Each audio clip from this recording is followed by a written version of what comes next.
Hey viewers, welcome back to our channel. Today, we're delving into a captivating term that is considered a dessert. This Italian dessert made from sweetened cream, often infused with vanilla, and set with gelatin. Well, how do we say its name correctly? In British accent, we may pronounce it as Panna Cotta, Panna Cotta, Panna Cotta, Panna Cotta.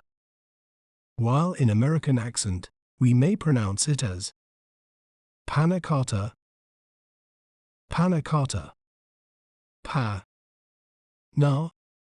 Cotta, Panna Cotta. Isn't it fascinating how breaking down a word can make it clearer?